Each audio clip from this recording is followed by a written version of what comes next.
Jacques, c'est aujourd'hui que tu as l'interview pour le nouveau travail? Ah oui, j'espère que aussi que ça ira bien. Parce que c'est un travail que je cherchais depuis longtemps. Une grande entreprise avec beaucoup d'opportunités vraiment. Ah ça alors. J'aurai beaucoup d'ouverture là. Et à propos, tu as déjà vendu les nouvelles marchandises dont tu me parlais? Non, pas encore, parce que ce n'est pas le moment adapté maintenant. Au contraire, selon moi, maintenant c'est le bon moment pour effectuer la vente. Il y a beaucoup de circulation dans le marché. Pardon, qu'est-ce que vous dites? Pardonnez mon intervention, j'entendais votre conversation depuis tout à l'heure et ça m'est venu spontanément de vous donner un conseil. Je vous remercie mais je vous assure que moi, je sais bien mon travail et je connais ce que je dois faire. Et je ne crois vraiment pas que vous avez une quelconque connaissance dans le domaine. Mais non, figurez-vous, j'ai travaillé plus de 30 ans dans le domaine des finances. Content de le savoir mais maintenant les choses ont déjà changé. Non, je ne crois pas. Si vous voulez, je peux vous expliquer bien mon domaine de travail. Non, non, ça ne m'intéresse pas, je n'ai pas besoin du point de vue d'un retraité. Ah bon? Qu'est-ce que vous insinuez? Que c'est mieux pour vous de vous occuper d'autre chose, comme peut-être vous occuper de vos petits-enfants, si vous en avez. Et d'éviter de donner conseil non demandé à celui qui n'en a pas besoin. Désormais votre temps est révolu. Oh, vraiment? Alors excusez-moi. Je vous épargne alors le dérangement. Et bonne chance alors pour la suite, chère jeunesse. Ouf quel désagrément.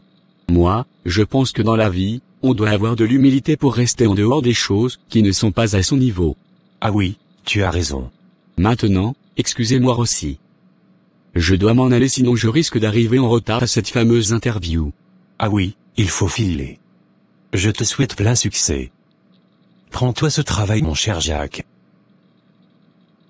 Alors monsieur Jacques, votre profil professionnel est très intéressant. Mais avant de signer le contrat, il y a une personne de grande estime pour notre entreprise, qui doit nous donner son avis. D'accord madame. Oh le voici déjà. Monsieur Jacques, je vous présente monsieur Damien, il a été à la tête de notre entreprise plus de 15 ans et même si maintenant il est déjà pensionné, il est toujours notre collaborateur associé majeur. Donc pour nous, son avis pour toute collaboration en affaires, dans notre entreprise est fondamental.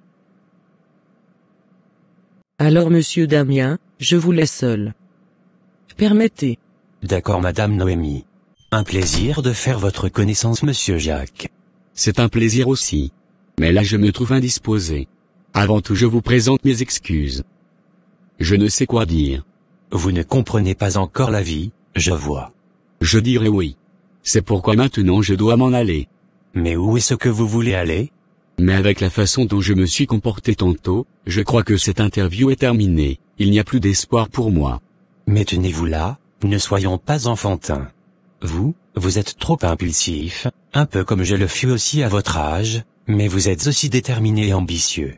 Ce sont des atouts que j'admire chez les personnes qui travaillent avec moi. Mais moi je ne comprends rien là.